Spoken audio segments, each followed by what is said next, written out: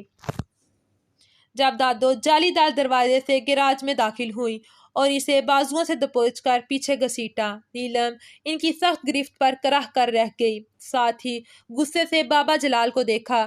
بابا جی، تسا کوئی کام میں؟ دادو کے شیریں لہجے پر نیلم کا پاروا اور ہائی ہوا تھا، مگر دادو کے باعث ضبط کیے کھڑی تھی۔ کنڈی لگا جا کے دادو نے نیلم کو گھورا اور بابا جی کو لیے اندر چلی آئی۔ نیلم جب کنڈی لگا کر اندر آئی تو دادا جی بابا جی کو راہداری دکھاتی ان سے باتوں میں مگن تھی۔ پھر اوپر کے فلور کا ایک راؤنڈ لگا کر بابا جلال اور دادو ڈرائنگ روم میں آ بیٹھے۔ نیلم وہی کھڑی ان کی واپسی کی منتظر تھی۔ پھر ان کے پیچھے ہی ڈرائنگ روم میں چل دی۔ سائیکا کچھ کتابیں خریدنے اپنی سہیلی کے ساتھ گئی تھی، جبکہ ابرار صاحب کالج جا چکے تھے۔ جا بابا جی کے لیے چائے بنا کر لا میری بچی، دادو نے پیار سے بچکارا تو وہ پاؤں پٹکتی کچن میں چل دی۔ جی بابا جی، کیا محسوس کیا آپ نے؟ گھر تو کافی پرانا ہے۔ ابرار صاحب، ابرار میاں نے کم مالیت کی وجہ سے خرید لیا۔ کوئی ایسی ویسی بات ہے تو بتا دیں، دادو نے پوچھا۔ بات یہ ہے بی بی کہ گھر میں تو ایسا کچھ نہیں ہے۔ ساتھ والا کس کا ہے؟ بابا جی نے کرائے کے لیے خالی مکان کی بات دریافت کیا۔ وہ تو اسی گھر کا حصہ ہے، بس دیوار کر دی ہے بیچ میں کرائے پر دینے کو، دادو نے جواب دیا۔ کرائے پر؟ ہنکارا بھرا۔ کرائے پر رکھو، تب بھی بی بی کسی عورت کو مت رکھو اپنے برابر والے مکان میں۔ ایسے گھرانے کو مکان دو جس میں عورت ذات شامل نہ ہو، بچی بھی نہ ہو، بابا جی نے حکمیہ لہجے میں کہا۔ مگر کیوں بابا جی؟ اے بی بی، تیرے بھلے کو کہہ رہا ہوں، مکان کسی مرد کو دے، آئی سمجھ، اگر نہیں مانے گی تو نقصان اٹھائے گی۔ بابا جلال بات پہ جلال میں آ جاتے۔ جی جیسا آپ کہیں بابا جی، اور کچھ؟ دادو نے جلدی سے اپنا لہجے میں بشاشت برتے ہوئے کہا۔ ہاں، ساتھ والے گھر میں آئے لوگوں کو تنگ مت کرنا۔ اب اس مکان میں رہنے والوں کو اپنے مہمان، اپنے گھر کی رحمت سمجھو بی بی۔ اور گھر میں کتنے افراد ہیں؟ بابا جی نے اپنی سیاہی مائل آنکھیں گھماتے ہوئے پوچھا۔ 4 افراد ہیں بابا جی۔ ابرار میرا بیٹا کالج میں پروفیسر ہے، اور یہ نیلم میری چھوٹی پوتی، اور بڑی پوتی کتابیں لینے گئی ہے، دادو نے تفصیل سے جواب دیا۔ چلو بی بی، اللہ تمہاری پوتیوں کے نصیب اچھے کرے بابا جی نے کہتے ساتھ تخت بھی چھوڑ دیا۔ وہ جانے کو اٹھے تو دادو بھی چل دی۔ چائے کی ٹرے لاتی نیلم نے حیرانگی سے بابا جی کو جاتے دیکھا۔ دادو، چائے بنوائی ہے تو پی بھی لیں، بابا جلال کو نہیں پتا کہ رزق ضائع نہیں کرتے۔ اس کے طنزیہ لہجے پر دادو نے گھوری دی، جبکہ بابا جی نے نیچے سے اوپر تک اس حسن کی دیوی کا جائزہ لیا تھا۔ گلاب کی پنکھڑیوں جیسے ہونٹ بینچے وہ اپنا غصہ ضبط کرتی اور حسین دکھ رہی تھی۔ بی بی، اس آفت کا تو تم جلد بیاہ کر دو، سکھی رہو گی۔ بابا جی دادو کے ساتھ چلتے رازداری سے بولے، اگرچہ ان کا پیچھا کرتی نیلم سب سن چکی تھی۔ لیکچرار بننے تک ہم دادو کی جان نہیں چھوڑنے والے بابا جلال، نیلم نے دانت کچکچاتے پیچھے سے ہی جواب دیا تو بابا جلال نے سر پیٹ لیا۔ لڑکی تھی یا بلا، کینچی کی طرح زبان چلتی ہے تیری۔ بابا جی کو باہر چھوڑ کر دادو واپس آتے ہی چائے کے سپ لیتی نیلم پر چڑھ دوڑی۔ نیلم نے کپ اٹھایا اور واپس روم میں آ گئی۔ دادو اس کی حرکت پر تلملار کر رہ گئی تھی۔